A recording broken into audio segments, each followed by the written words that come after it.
కొరింథీయులకు రాసిన పత్రిక 3వ అధ్యాయము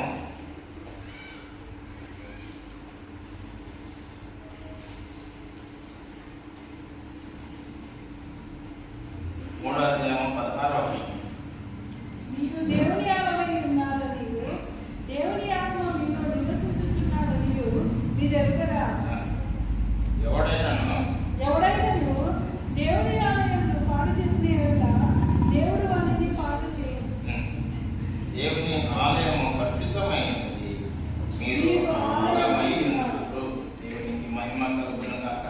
ఎంత చక్కగా అపొస్తలుడైన పౌలు కొరింథీ సంఘానికి తెలియపరుస్తున్నారు.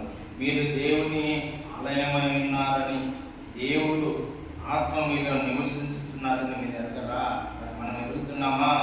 పరిశుద్ధ దినమును మనము జ్ఞాపకం చేసుకొని, అదే రీతిగా ఆ మందిరము కాక ఈ హృదయం అనే ఈ మందిరము కూడా దేవుని ఆలయమని, ఒకవేళ ఈ దేహమును పాడు చేస్తే నిన్ను నన్ను కనుక పాడు చేస్తాడని మనము జ్ఞాపకం చేసుకోవాలి. ఎవడైనా దేవుని ఆలయము పాడు చేసిన ఎడల దేవుడు వానిని పాడు చేయను. ఈ దేహము మనం ఏ రీతిగా ఉండాలా? పరిశుద్ధముగా ఉండాలా. దేవుడు పేతురు పత్రికలో కనుక అంటే దేవుని వాక్యం సెలవిస్తుంది, నేను పరిశుద్ధుడైనాను కనుక మీరును పరిశుద్ధులై ఉండుడి.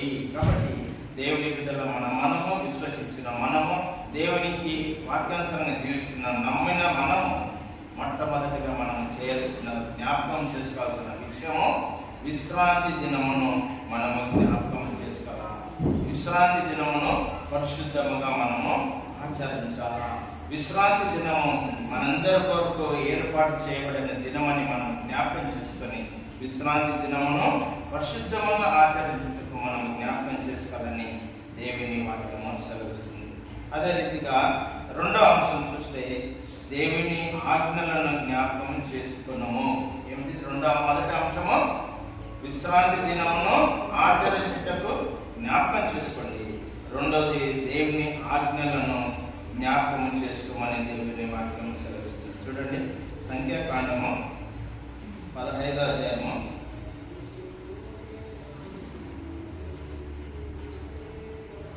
39వ వచనం.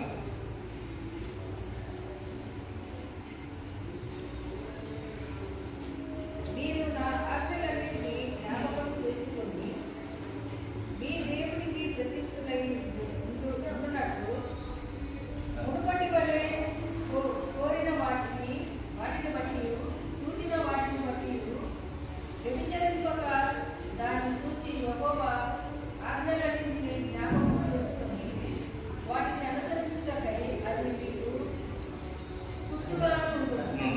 నేను మీకు ఉండునట్లుగా ఐగుప్తు దేశం నుండి మిమ్మల్ని రప్పించిన మీ దేవుడైన యెహోవాను ఆమేన్. దేవునికి మహిమ కలుగును గాక. ఒక సమయంలో రెండవ అంశం ఏమంటిది? దేవుని ఆజ్ఞలను మనము జ్ఞాపకం చేసుకోవాలి. మరి ఆజ్ఞల గురించి మనం చూస్తే మన సహోదరుడు భాస్కర్ చక్కగా వివరించారు కదా. 10 ఆజ్ఞల గురించి. 10 ఆజ్ఞలు ఒక పలకలో ఎన్ని? 4, ఇంకొక పలకలో 6 ఆజ్ఞలు. ఆ 4 ఆజ్ఞలు దేవునికి సంబంధించినవి, 6 ఆజ్ఞలు మానవునికి సంబంధించినవి. 10 ఆజ్ఞలు మనం జ్ఞాపకం చేసుకుంటున్నాం. ఆ 10 ఆజ్ఞలు ఒక్క ఆజ్ఞన మనం అనుసరిస్తున్నామా లేదని జ్ఞాపకం చేసుకోవాలి. నిజంగా మనకేమి 1000 లేవు, 2000 లేవు, 10,000 లేవు. ఎన్ని ఆజ్ఞలు ఉన్నాయి? 10 ఆజ్ఞలు. కొన్ని 10 ఆజ్ఞలు కాకుండా యేసు ప్రభు వారు ఎన్ని ఆజ్ఞలు ఇచ్చాడు? 2 ఆజ్ఞలు ఇచ్చారు. అయ్యన్నా అనుసరిస్తున్నామా? అయ్యన్నా జ్ఞాపకం చేసుకుంటున్నామా? ఆ వాక్యానుసారంగానే మనం జీవిస్తున్నామా అనేది ఒక్కసారి మనం జ్ఞాపకం చేసుకుంటే నిజంగా ఎక్కడనో వెనకబడి ఉన్నామని అనిపిస్తుంది నాకైతే. నిజంగా మనం నిలబడతామో, ప్రార్థన చేస్తామో, వాక్యం చెప్తా అన్నీ చేస్తుంటాం. కానీ ఈరోజు నిన్న వాక్యము మళ్ళీ వచ్చే వారం అడిగితే మనము మర్చిపోండి. ఎందుకంటే మన పనులలో పడిపోయి ఉంటాము, ఆ వాక్యము మర్చిపోయి ఉంటాము, ఎక్కడన్నా పడి ఉంటాము. మళ్ళీ ఈ బైబిల్ కనుక ఎక్కడున్న స్థలం పోయి ఆడ ఉంటుంది. మళ్ళీ వచ్చే ఆదివారము లేదా వచ్చే బుధవారము మనము చేతికి తీసుకుంటాం. ఆ రీతిగా కాకుండా 10 ఆజ్ఞలను మనము ఎల్లప్పుడూ జ్ఞాపకం చేసుకుంటూ ఆ 10 ఆజ్ఞలు ఇచ్చిన ఆ ఆజ్ఞను అనుసరిస్తే 1000 తరముల వరకు దేవుడు మనల్ని దీవించేవాడు, ఆశీర్వదించే దేవుడు. అలాంటి గొప్ప దేవుడిని మనం కలిగి ఉన్నాం. ఈ లోకంలో అలాంటి గొప్ప దేవుడు తప్ప వేరొక దేవుడు లేనే లేడు. వాగ్దానాలు ఇచ్చి వాగ్దానాలు నెరవేర్చుటకు శక్తిమంతుడు సమర్థుడైన దేవుడిని మనం కలిగి ఉన్నాము. కాబట్టి దేవుని ఆజ్ఞలను జ్ఞాపకం చేసుకుని దేవుని వాక్యానుసారంగా మనం జీవించాలనేది దేవుని వాక్యం సెలవిస్తుంది. కాబట్టి మీరు నా ఆజ్ఞలన్నింటినీ జ్ఞాపకం చేసుకొని మీ దేవునికి ప్రతిష్ఠులై ఉన్నాము. దేవునికి మనము ప్రతిష్ఠులై ఉన్నాము అంటే మనము సమర్పించుకున్నాము, దేవునికి సమర్పించుకున్నాం. కాబట్టి దేవుని ఆజ్ఞలన్నిటి జ్ఞాపకం చేసుకుని ఉండునట్టు మునపటి వలె కోరిన వాటిని బట్టి చూచిన వాటిని బట్టి వ్యభిచారింపక. ఎప్పుడైతే మనము దేవుని ఆజ్ఞలు జ్ఞాపకం చేసుకుంటామో మన పాత రోజు జీవితాన్ని మనము దేవుడు నిజముగా నా విషయంగా చెప్తానంటే ఇక్కడైనా పక్కడ సమలో ఉన్నప్పుడు ఆ పరిస్థితే వేరే ఉంది. ఇప్పుడు చూసిన పరిస్థితి దేవుడు ఎంతగానో హెచ్చించాడు, ఎంతగానో ఆశీర్వదించాడు. మన ఆ పాత జీవితాన్ని వదిలిపెట్టి దేవుడిచ్చిన ఈ కొత్త జీవితాన్ని మనం జ్ఞాపకం చేసుకుని ఎక్కడో పెట్టకుక్కలో ఉన్న మనల్ని దేవుడు ఆశీర్వదించి తన ఐశ్వర్యం చెప్పున్న మనల్ని ఆశీర్వదించి తన బిడ్డలుగా చేసినప్పుడు మనం ఆయనని జ్ఞాపకం చేసుకుంటున్నాం. ఆయన 10 ఆజ్ఞలను మనం జ్ఞాపకం చేసుకుని జీవిస్తున్నామా, లేదా ఇంకా అదే పాత రోత జీవితం అంటే వ్యభిచారిగా జీవిస్తున్నామా అనేది మనం జ్ఞాపకం చేసుకోవాలి. కాబట్టి దానిని చూసి యోగా ఆజ్ఞని జ్ఞాపకం చేసుకున్నది మన పాత జీవితాన్ని వదిలిపెట్టి దేవుడు ఇచ్చిన ఈ 10 ఆజ్ఞలు మనం జ్ఞాపకం చేసుకుంటూ వాటిని అనుసరించుటకే అది మీకు కుచ్చుగా ఉండును. కుచ్చులు అంటే తెలుసు కదా, మనందరికీ తెలుసు. మనందరికీ మనకంటే ఆడలకు ఎక్కువ తెలుసు కదా. కుచ్చులు అంటే తెలుసు కదా. చీర ఉంది, చీరకు అంచు ఉంది చివరన. ఇప్పుడు లేవలే ఎక్కువ బాగా ముందు కుచ్చులు చివరన అంచులు చివరన కుచ్చులు కట్టింటారు కదా. ఆ రీతిగా కుచ్చులుగా ఉన్నట్టు నేను మీ దేవుడై ఉన్నట్లుగా అంటే సమకూడి ఉంటాయి. కుచ్చులు అన్నీ కలిసి ఉంటాయి కదా, కూడి ఉంటాయి. ఆ రీతిగా దేవుని బిడ్డలో మనం అది మీకు కుచ్చుగా ఉండడం. నేను మీకు దేవుడి ఉంటున్నట్లుగా ఐగుప్తులో నుండి మిమ్మల్ని రప్పించి మీ దేవుడిని యెహోవాను నేనే, మీ దేవుడిని యెహోవాను నేనే అని జ్ఞాపకం చేసుకుని దేవుని బిడ్డల మనము దేవుడు ఇచ్చిన 10 ఆజ్ఞలను మనం జ్ఞాపకం చేసుకుంటున్నాము. మన పిల్లలకి ఏం కావాలన్నా, వాళ్ళకి ఏమి తినిపియాలన్నా, ఏ రీతిగా చదివేయాలన్నా, వారు ఏ రీతిగా పెద్ద చేయాలన్నా, ఏ రీతిగా ఒక కుటుంబస్తులు చేయాలి, అన్నీ చక్కగా జ్ఞాపకం ఉంటాయి. బిడ్డలు పుట్టకముందే నా బిడ్డను నా కొడుకును ఈ రీతిగా పెంచాలా, ఈ రీతిగా చేయాలని ఎంతో ఆశ. అది జ్ఞాపకంగా ఒకలా ప్రభుత్వము ఇంకా గర్భము ధరించినామో లేదు అప్పుడే ముందే ఆలోచన చేసి పెట్టిస్తాం కదా. మరి మన భవిష్యత్తు మన పిల్లల కోసం ఇంత జ్ఞాపకం చేసుకున్నప్పుడు మనం దేవుని జ్ఞాపకం చేసుకుంటామా? ఈరోజు జీవం కలిగి ఉన్నామంటే దేవుని కృప ఉన్నది. మనం దేవుని ఆజ్ఞలను మనము జ్ఞాపకం చేసుకుంటున్నాం అనేది మనం జాగ్రత్త కలిగి జీవించాలి. ఏదో నేను ప్రార్థనకు వస్తున్నాను పోతున్నాను అనేది కాదు, రావాలా. ఒక ధన్యత, ఇది ఒక ఆశీర్వాదమే కాదని అనటం లేదు.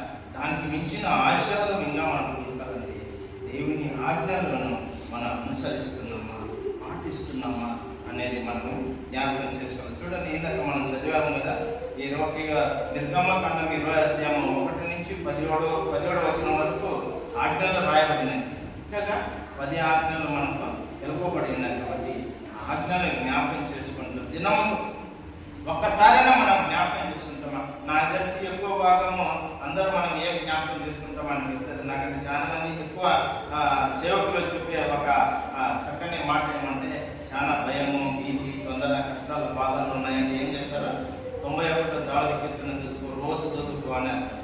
ఏదైనా కష్టము బాధలు వచ్చిందంటే 23వ దావీదు కీర్తన చదువుకో అంటారు. మనందరికీ కష్టం వస్తుంది కదా, భయపాటు చేసింటారు. అదే 10 ఆజ్ఞలు అడగండి, ఎవరన్నా చెప్తారా? చెప్పారు. కొన్ని యేసుప్రభు వారు ఇచ్చిన 2 ఆజ్ఞలన్నా ఉంటాయా? అది కంఠస్థం ఉంటుంది. ఎందుకు 2 ఆజ్ఞలు? కాబట్టి దేవుని ఆజ్ఞలను మనం జ్ఞాపకం చేసుకోవాలి. ఎప్పుడైతే ఆయనను మనం జ్ఞాపకం చేసుకుంటామో దేవుడు మనల్ని జ్ఞాపకం చేసుకున్నాం. చక్కగా దేవుని వాక్యం సంగతి, దేవుని దగ్గర రండి, అప్పుడు ఆయన మీ యొద్దకు వచ్చున్నాను, నా యొద్దకు రండి, నేను మీ యొద్దకు వస్తాను. దేవుని వాక్యం అనేక విధాలుగా మనల్ని హెచ్చరిస్తుంది, బలపరుస్తుంది, స్థిరపరుస్తుంది.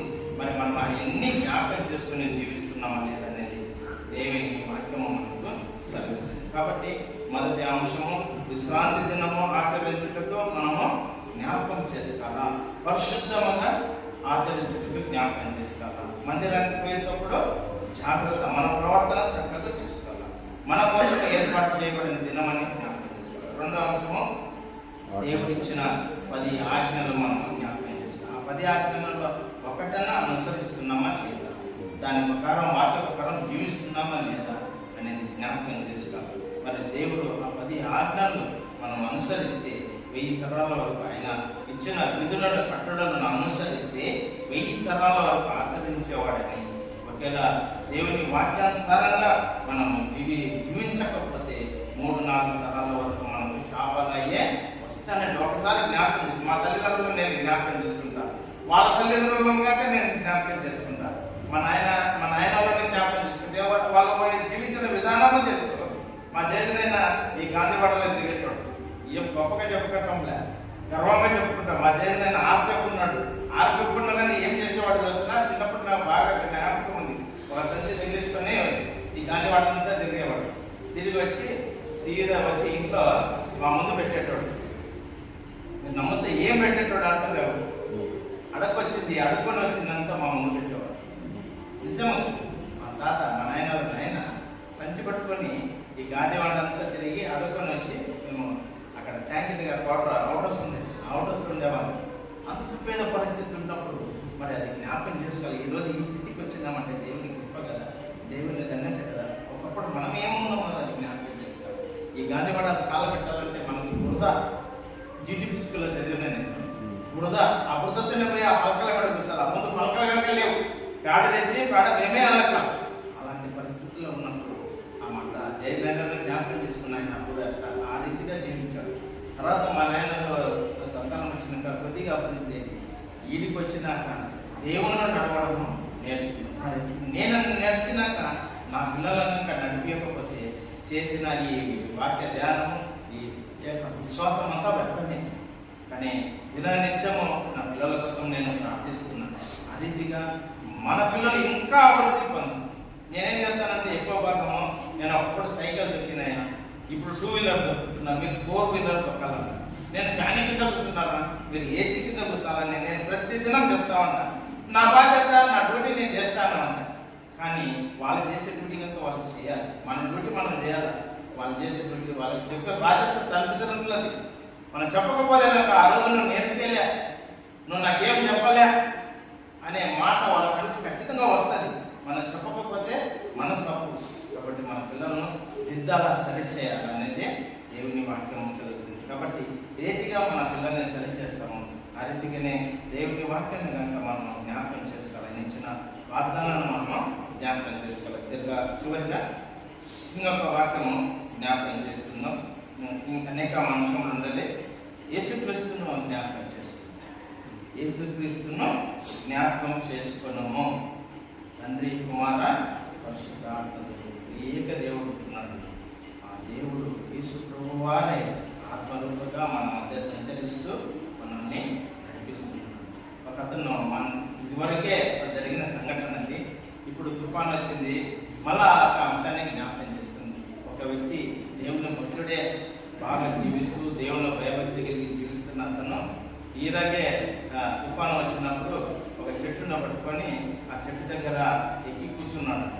కూర్చుని ఒకతను వచ్చి ఆ పడవలో వచ్చి అతన్ని, రాయా నేను ఈ పడవ నుంచి తీసుకుపోయి నిన్ను రక్షిస్తానని అన్నాడు. లేదు నువ్వేం లేదు, నా దేవుడు వచ్చి నన్ను రక్షిస్తాడు, కాపాడుతాడు అన్నాడు.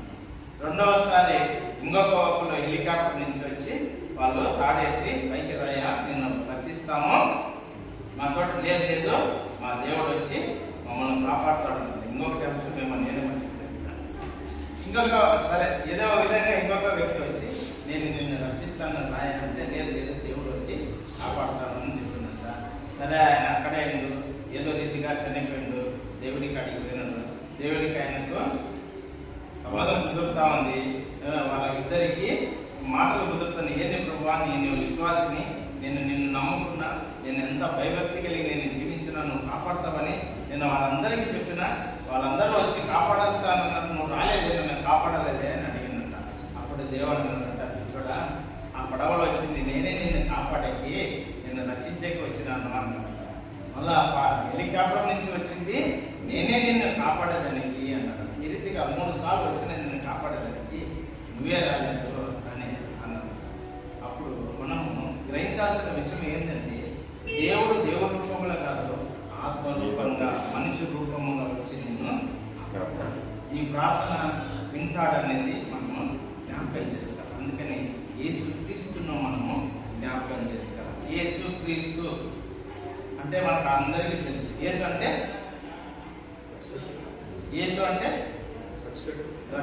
క్రీస్తు అంటే అభిషేకుడు. మరి ఈ అంశము యేసు క్రీస్తు. యేసు అంటే రక్షకుడు, క్రీస్తు అంటే అభిషేకుడు అని మనము జ్ఞాపకం చేసుకోవాలి. చూడండి 2వ తిమోతికి రాసిన పత్రిక 2వ అధ్యాయము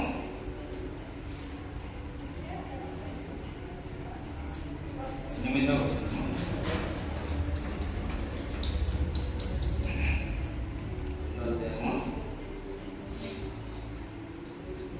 తిమోతికి రాసిన 2వ పత్రిక 2వ అధ్యాయము 8వ వచనం.